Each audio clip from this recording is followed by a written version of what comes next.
తెలంగాణ రాజకీయాల్లో దూకుడు, ధాటిగా మాట్లాడే శైలి, ప్రత్యర్థులపై నేరుగా దాడి ఇవన్నీ ఒకప్పుడు సీఎం రేవంత్ రెడ్డికి గుర్తింపుగా ఉండేవి.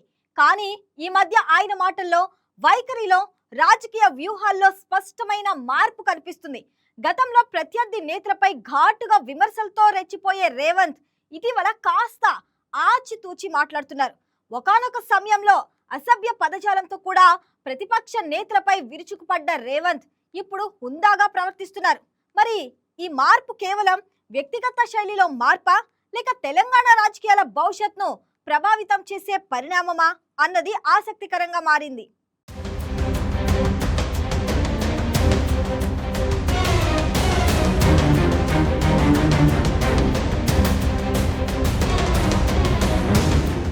తెలంగాణ రాజకీయాల్లో సీఎం రేవంత్ రెడ్డి ఒకానొక కాలంలో ఆవేశపూరిత ప్రతిపక్ష నేతగా, ఘాటు భాషతో బీఆర్ఎస్ నాయకులపై తీవ్ర విమర్శలతో దూకుడైన నేతగా గుర్తింపు పొందారు. ఆయన ప్రసంగాలు జనాలను ఆకర్షించేవి. కానీ 2023 డిసెంబర్లో సీఎంగా ఎన్నికైన తర్వాత, ముఖ్యంగా 2026 మార్చి 13న హైదరాబాద్లోని తాజ్ కృష్ణ హోటల్లో జరిగిన మూసే ఇన్వైట్స్ ఈవెంట్లో పవర్ పాయింట్ ప్రజెంటేషన్ సందర్భంగా ఆయన శైలిలో, మాటల్లో, తీరులో స్పష్టమైన మార్పు కనిపించింది. ఈ మార్పు కేవలం వ్యక్తిగత మార్పు మాత్రమే కాదు, రాష్ట్ర నాయకత్వ బాధ్యతలు, ప్రజా సమస్యలపై దృష్టి, భవిష్యత్తు తరాల పట్ల బాధ్యతా భావం నుంచి వచ్చింది. ప్రతిపక్ష నేతగా ఉన్నప్పుడు రేవంత్ రెడ్డి ప్రసంగాలు ఆవేశభరితంగా ఉండేవి. అసెంబ్లీలో, రోడ్ షోలలో, పార్టీ సభల్లో కేసీఆర్ను, కేటీఆర్ను, హరీష్ రావును తీవ్రంగా విమర్శించేవారు. కుటుంబ పాలన, అవినీతి, ప్రజల డబ్బు దోచుకోవటం వంటి పదాలు ఆయన నోటి నుంచి ఎక్కువగా వినిపించేవి. ఈ ఘాటు భాష కాంగ్రెస్ పార్టీకి ఆయనకు గుర్తింపు తెచ్చింది. 2023 ఎన్నికల్లో కాంగ్రెస్ గెలుపుకు ఆయన ప్రచారం కీలక పాత్ర పోషించింది.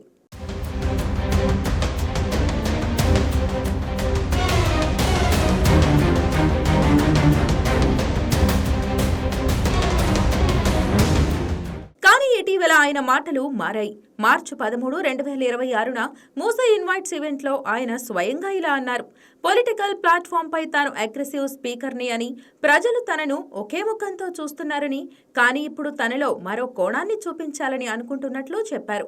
సీఎం పదవి వచ్చాక బాధ్యతలు మారాయని, అభివృద్ధి అందించాలని కేవలం మాటలు చెప్పడం సరిపోదన్నారు. ఈ కామెంట్స్ ఆయనలో అంతర్గత మార్పును సూచిస్తున్నాయి.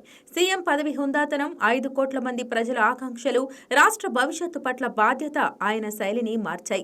గతంలో విమర్శలకు ఘాటుగా బదులిచ్చేవారు, కానీ ఇప్పుడు నిర్మాణాత్మక సూచనలకు స్వాగతం పలుకుతున్నారు. మూసీ ఇన్వైట్స్ ఈవెంట్లో రేవంత్ రెడ్డి ఫేజ్ 1 DPRను విడుదల చేశారు.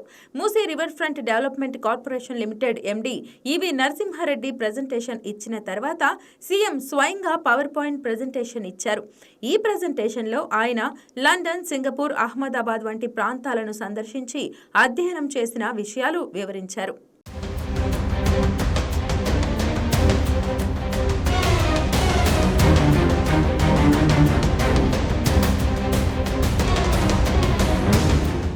మొత్తం మూసీ నది హైదరాబాద్లో 55 కిలోమీటర్లు సాగుతుంది.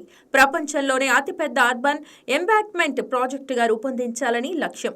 ఫేజ్ 1 ఉస్మాన్ సాగర్ నుంచి గాంధీ సరోవర్ వరకు 11.5 కిలోమీటర్లు, హిమాయత్ సాగర్ నుంచి గాంధీ సరోవర్ వరకు 9.5 కిలోమీటర్లు, మొత్తం 21 కిలోమీటర్లు. ఖర్చు 6,500 నుంచి 7,500 కోట్లు. నది శుద్ధి, సీవేజ్ ట్రీట్మెంట్ ప్లాంట్లు, బఫర్ జోన్, పర్యావరణ పరిరక్షణ, ఫ్లడ్ నివారణ, పర్యాటకం, ఆర్థిక వృద్ధి, ఉపాధి అవకాశాలు లక్ష్యంగా పెట్టుకున్నారు. ఈ ప్రాజెక్టు వల్ల సుమారు 10,000 నుంచి 10,500 కుటుంబాలు ప్రభావితం కానున్నాయి. వీరికి డబుల్ బెడ్రూమ్ ఇళ్లు, ఉపాధి అవకాశాలు ఇస్తామని హామీ ఇవ్వనున్నారు. గాంధీ సరోవర్ కోసం 200 నుంచి 220 కోట్లు కేటాయించనున్నట్లు తెలిపారు. గోదావరి నుంచి 20 టీఎంసీల నీరు, 1000 చెరువుల పునరుజ్జీవనం ద్వారా సంవత్సరమంతా నీటి ప్రవాహం ఉంటుంది. ఈ ప్రాజెక్టు హైదరాబాద్ భవిష్యత్తుకు అవసరం అని, లేకుంటే భవిష్యత్తు తరాలు క్షమించరని చెప్పారు. ప్రతిపక్షాల విమర్శలను భయం కలిగించే ప్రయత్నాలు రాజకీయ ఈర్ష్య అని అన్నారు.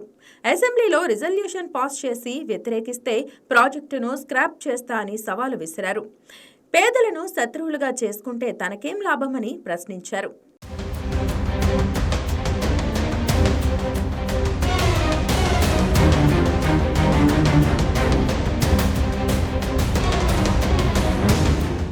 మరోవైపు బీఆర్ఎస్ నేతలు ఈ ప్రాజెక్టును పేదల ఇళ్లు కూల్చివేత రియల్ ఎస్టేట్ లాభాల కోసమని విమర్శిస్తున్నారు.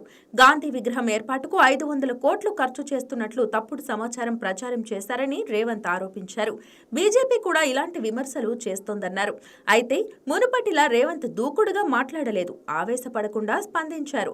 నిర్మాణాత్మక సూచనలు ఇస్తే స్వీకరిస్తారని, తప్పు ఉంటే సరిచేసుకుంటానని, అందరూ కలిసి పనిచేద్దామని పిలుపునిచ్చారు. ఇది రేవంత్ గత శైలికి భిన్నంగా ఉంది. గతంలో ప్రతిదాడి చేసేవారు, కానీ ఇప్పుడు మౌనంగా పనిచేసి ఫలితాలు చూపాలనే వ్యూహం పాటిస్తున్నారు.